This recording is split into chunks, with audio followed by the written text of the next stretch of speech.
Hello students, इस video में आपको नोटिस राइटिंग के बारे में सिखाया जाएगा।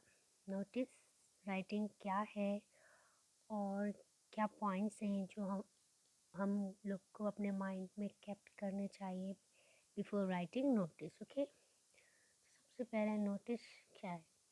ए notice is a very important form of written communication used for individuals and organizations to convey information about functions, events and occasions, or announce something has happened or is about to happen. तो notice क्या है? Notice is a very important form of written communication. Notice एक बहुत important form है written communication की, एक form है notice.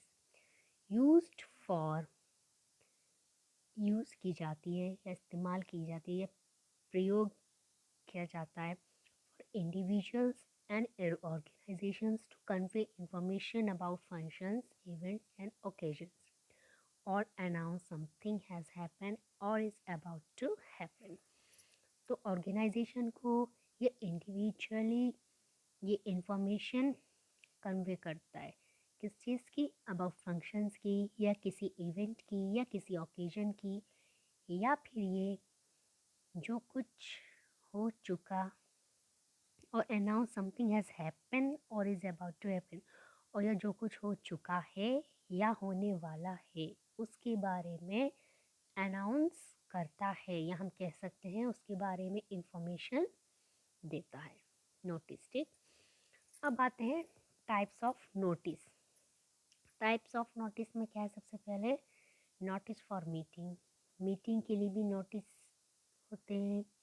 Notice for events like competition, celebration, annual sports, culture event, etc. इसके लिए भी नोटिस दे रखा होता है। देखा स्कूल में या कॉलेजेस में नोटिस बोर्ड पर जो नोटिस लगाए जाते हैं वही नोटिस कहलाते हैं, और उनको लिखना कहलाता है नोटिस राइटिंग। तो आपको इसमें ये बताया जाएगा कि आपको कैसे लिखना होता है, ये सीखना है आपको। जो इसके इम्पोर्टेंट पॉइंट्स हैं वो अपने माइंड में कैप्ट करना है। नोटिस फॉर लॉस्ट और फाउंड, कुछ खोने के या कुछ मिलने का notice. Notice for seminar, workshop, debate, other literary event. Notice for appeal या वार्निंग।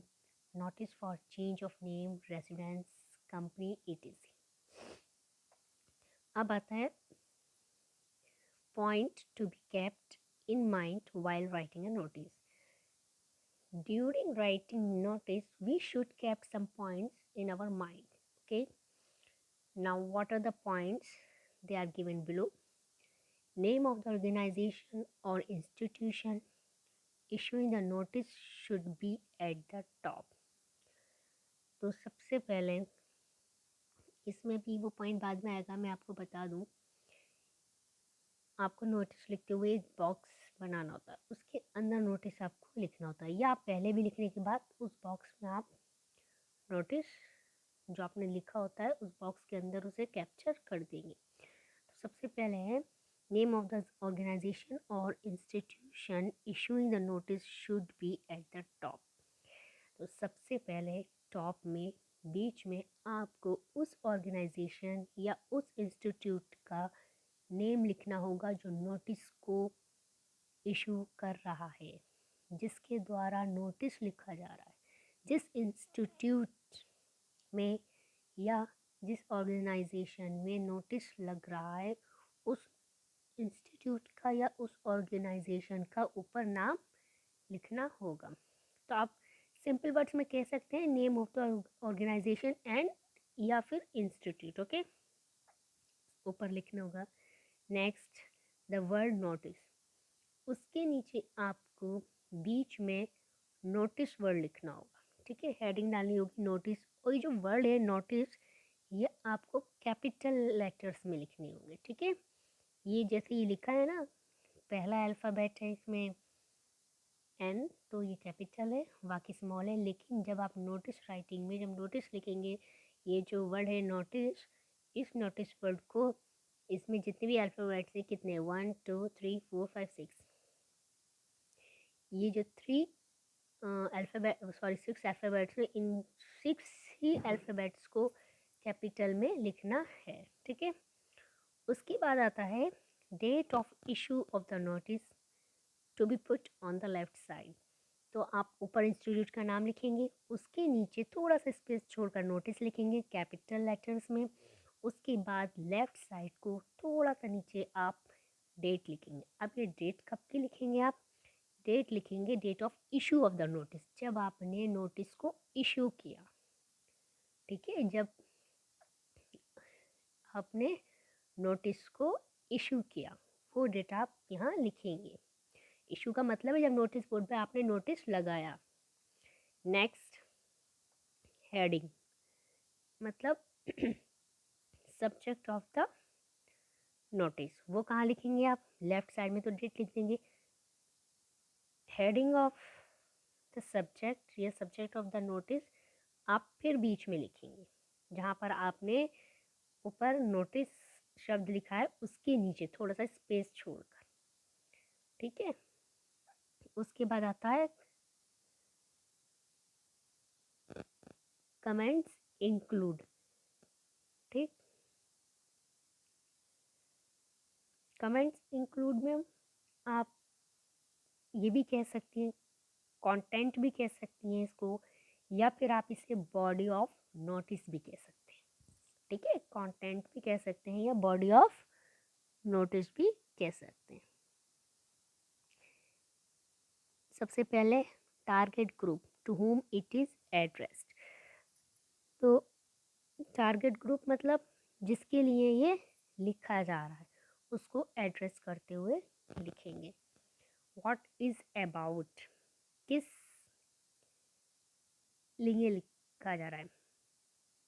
अब हम इसे दूसरे वर्ड्स में कह सकते हैं, ऊपर प्रॉपर बिगनिंग लिखेंगे, मतलब जिसके लिए भी टारगेट ग्रुप लिखेंगे, जिसके लिए भी to whom it is addressed, या किसके लिए इसको एड्रेस किया जा रहा है, किसको एड्रेस करते हुए नोटिस लिखा जा रहा है।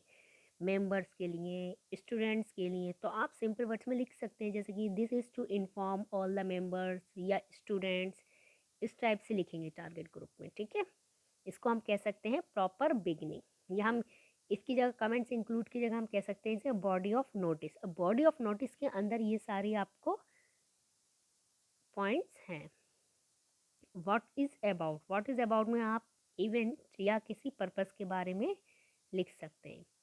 Y is the notice is issued, notice किसके लिए, क्यों इशू किया जा रहा है, ठीक। उसके बाद detail of the event like date, time, venue, duration, member of person and other details. उसके बाद आपको signature, name and designation of the issuing authority. Issuing authority मतलब जिसने भी ये नोटिस इशू किया है, ठीक। उसके बाद आता है the language used must B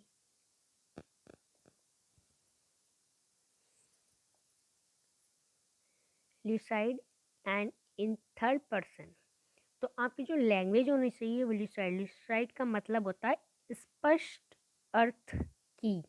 आपकी जो, तो आप सिंपल वर्ड्स में कह सकते हैं जो लैंग्वेज आप यूज़ करेंगे नोटिस राइटिंग में वो सिंपल होनी चाहिए एंड इन थर्ड पर्सन, और थर्ड पर्सन में होनी चाहिए। जैसे कि first person pronoun and second person pronoun का कोई यूज नहीं होना चाहिए, जैसे I, me, you, mine, your, etc should not be used. Next, usually present tense or future tense is used. तो मोस्टली प्रेजेंट टेंस या फिर फ्यूचर टेंस इसमें यूज़ किया जाएगा। Next, put the notice in a box. तो ये सब करने के बाद आपको क्या करना होता है, नोटिस जो है नोटिस बॉक्स में रख दिया जाता है। अब नोटिस बॉक्स में कैसे रखा जाएगा, अब लिखा हुआ पूरा जो है उठाकर तो नहीं रख सकते कहीं और पर, जो लिखा है उसको बॉक्स में बंद कर देंगे, ठीक है। तो इट मीन्स उसकी 4 आउटलाइन बना देंगे। Next, adhere to the word limit if given in the question। यहाँ पर adhere का मतलब होता है एक तरह से शब्द, मतलब पालन करना, ठीक है। अध्ययर का मतलब होता है पालन करना। अब यहाँ अध्ययर टू द वर्ड लिमिट का मतलब हुआ सीमा का पालन करें, शब्द सीमा का पालन करें। If given in the question, अगर क्वेश्चन में दे रखा है कि अगर क्वेश्चन में आपको आता है कि 50 वर्ड्स में या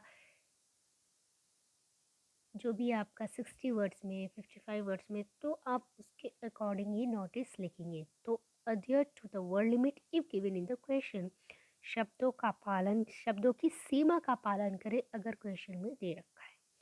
नेक्स्ट है a notice should must include some value points, necessary details. जो आप नोटिस लिखेंगे वो उसमें कुछ वैल्यू पॉइंट्स होने चाहिए, इट मीन्स कुछ नेसेसरी डिटेल्स होना चाहिए in order to make it precise and effective. उसको सटीक और इफेक्टिव बनाने के लिए नोटिस में कुछ नेसेसरी डिटेल्स होनी चाहिए। अब हम इसके अलग सिंपल वर्ड्स में कुछ पॉइंट्स कह सकते हैं, जैसे नोटिस राइटिंग में नोटिस आपका फॉर्मल होना चाहिए, उसमें पोलाइट लैंग्वेज होनी चाहिए, इनडायरेक्ट लैंग्वेज होनी चाहिए, पैसिव वॉइस में होनी चाहिए, डोंट यूज़ फर्स्ट या सेकंड पर्सन प्रोनाउन, शॉर्ट होना चाहिए, कम्पैक्ट होना चाहिए, प्रिसाइज वही सटीक, substantial difference between date of issuing notice and date of event या लास्ट डेट। इट मीन्स आपका पर्याप्त अंतर होना चाहिए डेट ऑफ इशूइंग नोटिस, जब आपने नोटिस इशू किया है, एंड डेट ऑफ इवेंट, और ये जब आपका इवेंट डेट है। फॉलो द वर्ड लिमिट, जैसे आपको दे रखा हो आपको वही लिमिट देखनी होगी। Put the notice in a box, वही वही मेकिंग स्कीम में मतलब फॉर्मेट आ गया, contact, body part, body of notice भी उसे कह सकते हैं, ठीक है।